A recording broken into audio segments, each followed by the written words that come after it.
को सबक सिखाओ और इस देश को बचाओ। ये देश अपना है।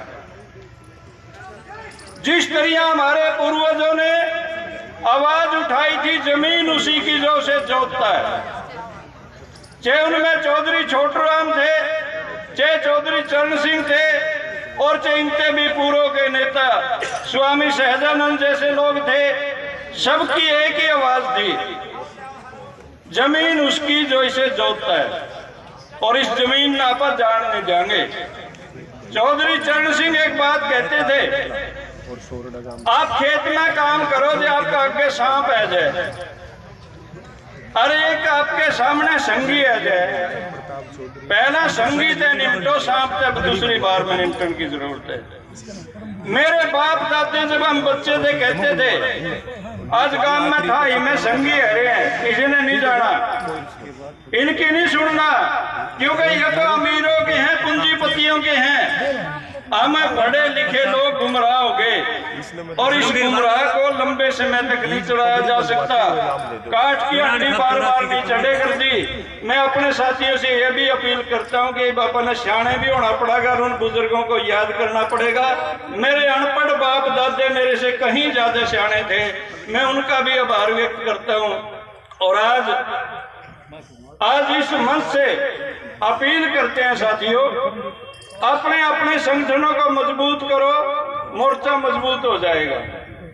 यदि हम अपने हर गांव में कमेटी बना दें, मेरे तो पहले भी कुछ साथियों ने संकेत किया, तो ग्रामीण कमेटी जितनी मजबूत होंगी उतनी ताकत हमारे पास होगी। सेवा की ताब है। ये अपील करते हुए कि सब लोग अपने अपने संगठनों को मजबूत करो। हमारा आशीर्वाद खापों का रहे। खाप हम बिल्कुल एक इसी तरह से हैं जैसे दूध में चीनी होती है, हम कूड़े मिले हैं, कोई अलग अलग नहीं है। जहाँ खापों का हमारी जरूरत पड़ेगी हम तैयार हैं, और जहाँ हमें जरूरत पड़ेगी हमारी खापों का आशीर्वाद हमारे साथ रहेगा।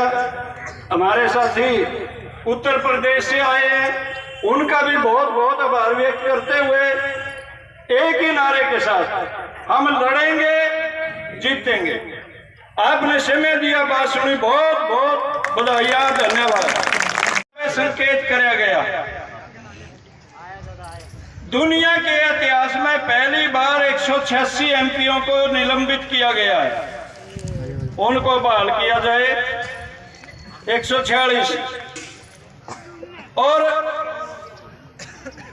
हमारी बेटियां जिनके साथ जंतर मंतर पर ज्यादती की गई, उससे पहले शोषण के खिलाफ आवाज उठाने के लिए उनका आंदोलन चला, उनकी बात सुनी जाए और उनको न्याय दिया जाए। तीसरा, हमारे 4 बच्चे जिनमें एक बेटी है नीलम नाम की, वो पार्लियामेंट तक गए, किसी का नाखून टूटना तो दूर की बात है, किसी का एक बाल का भी नुकसान नहीं हुआ। उन पे यूएपीए जैसी धारा वापस ली जाए, ये तय हुआ। और 26 अभी जनवरी आएगी अपने 24 की, उस दिन बड़े बड़े ट्रैक्टर यात्राएं अपन फिर अपने डिस्ट्रिक्ट हेडक्वार्टरों पर निकालेंगे। यह मोर्चे का फैसला है। पंजाब में एक बड़ी सभा करांगे और फिर दिल्ली की तरफ मार्च करने का ऐलान होगा अगली एक मीटिंग में। यह तय हो गया साथियों। लेकिन हरियाणा में अलग तरह की स्थिति बनी हुई है, जहां जेपी दलाल जैसे लोग सत्ता के नशे में ये नहीं पता कि क्या बोल गया। एक माफी मांगी गिगनाऊ की पंचायत से पहले, उल्टे सीधे बोल करके वह माफी नहीं रही। परसों फिर माफी मांगी, कल फिर माफी मांगी। जिन साथियों ने उसका चेहरा देखा हो, कल और परसों की माफी मांगने का एक अलग अंदाज था, लेकिन उसमें फिर नहीं गए। मेरे विरोधियों ने दुष्प्रचार कर दिया। सीधा हो जाए भाई, पूरे तो एक ही भाषा जानते हैं लोग। गलती करी है पंचायत में खड़े होकर न्यू कह दे मेरे तो की गलती मैंने माफ कर दो, जे माफी मिल जाए वह भी एक बड़ी बात है। और मेरे तो पहला बोलते हुए हमारे कई साथियों ने